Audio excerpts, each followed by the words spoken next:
Shalom, friends.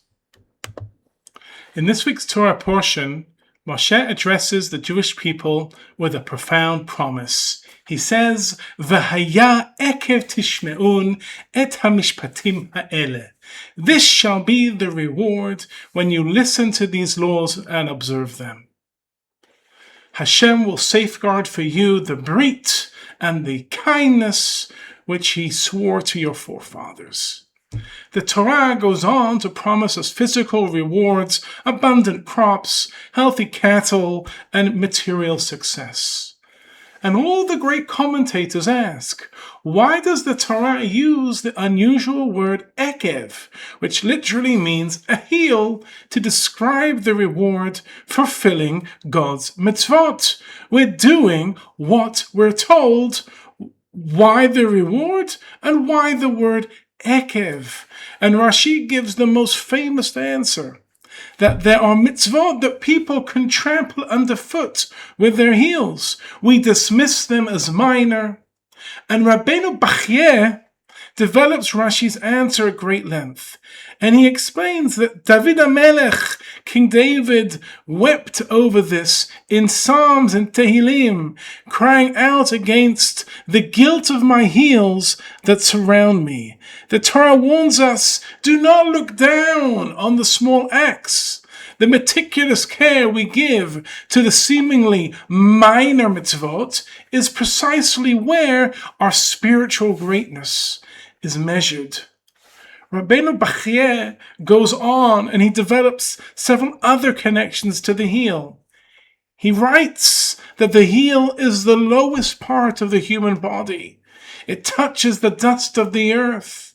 By using the word Ekev, Moshe is hinting to us that all the material success of this physical world is merely the heel, the lowest part, the most insignificant fraction of the true reward that we will receive in the world to come. Most profoundly, Rabbenu Bachye concludes with, the heel represents movement. It represents our feet. There are mitzvot that don't just require our minds or our hearts. They require our legs. Rabbenu Bachye highlights the immense value of mitzvot that are done through physical effort. Walking to a funeral, visiting the sick, or even running because you're late for synagogue. In fact, the sages teach us that while we are normally forbidden from running or even taking large strides on Shabbat, this rule is completely suspended if you're running to synagogue. Why? Because how we use our feet reflects where our hearts truly lie. When we extend ourselves physically for something holy, the reward is multiplied. Conversely, if we use that same energy and rush toward negativity or speaking lashon hara, we are held doubly accountable, not just for the act, but the footsteps which we took with alacrity to get there. My friends, every single step we take matters. The Torah is telling us that spirituality is not lived in the clouds. It's lived on the ground, step by step.